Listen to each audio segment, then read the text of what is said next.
Pessoal, tudo bem com vocês? Vamos lá então para a nossa segunda aula sobre circunferência.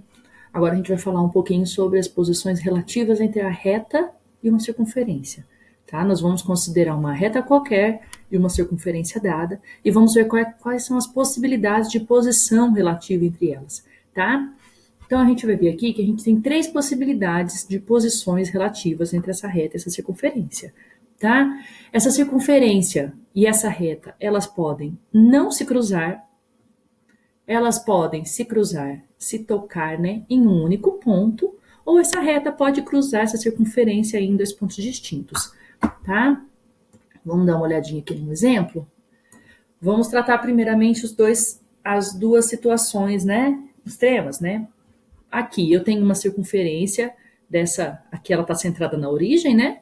E o raio 2, mas eu posso mover aqui a circunferência até onde eu... Vou colocar uma circunferência qualquer aqui, tá? Vamos manter esse raio 2. E aqui, olha só o que acontece. Se essa circunferência tem raio 2, a distância entre esse ponto O e esse ponto A é 2, né? É o raio. Olha a reta G. A reta G, ela está aqui, olha, externa à circunferência. Ela não toca a circunferência, tá? Ela passa, né, lateralmente, ela não existe nenhum ponto de interseção entre essa reta e essa circunferência. Esse OG aqui, o que é? É a distância entre o centro e a reta, tá? Lembrando lá do estudo analítico do ponto e da reta, né? A distância, quando a gente fala de distância entre um ponto e uma reta, a gente fala da menor possível. Ela é calculada aqui, né? Verticalmente aqui, né? Ortogonalmente. Então, olha só.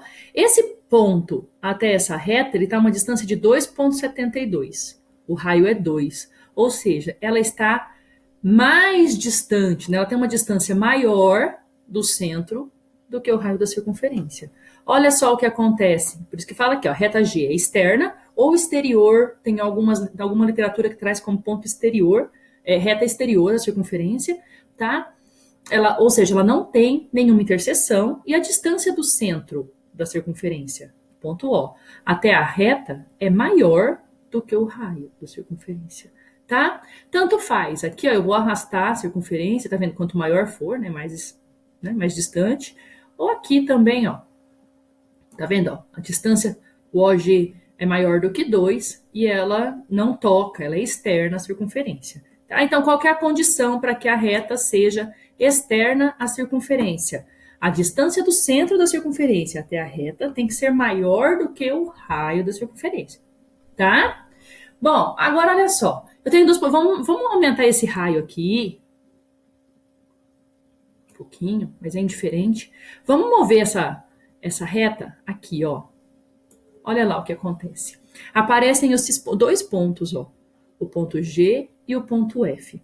Ou seja, essa reta agora, ela está cruzando a circunferência em dois pontos, tá? Essa reta, então, é dita como secante à circunferência. Então, uma reta, quando cruza a circunferência, intercepta a circunferência em dois pontos, ela é dita uma reta secante à circunferência. Quando isso acontece? Qual que é a condição para que a reta seja secante à circunferência? Ó, a distância do centro do centro da circunferência até a reta é menor do que o raio. Ah lá, ó, o raio não é 3? Que fosse os dois, não tem problema, tá? Anteriores. A distância OG, ou seja, a distância entre o centro e a reta G é 1,24. Ela é menor do que o raio, tá? Então, quer dizer, a reta G está cruzando a circunferência em dois pontos, ela é uma reta secante. Olha lá, continua sendo secante até o momento que a nossa distância fica maior do que o raio, ela volta a ser externa, tá? Mas enquanto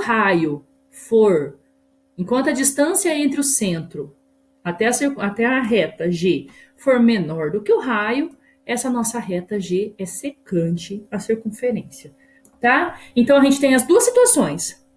Eu tenho uma reta e tenho uma circunferência.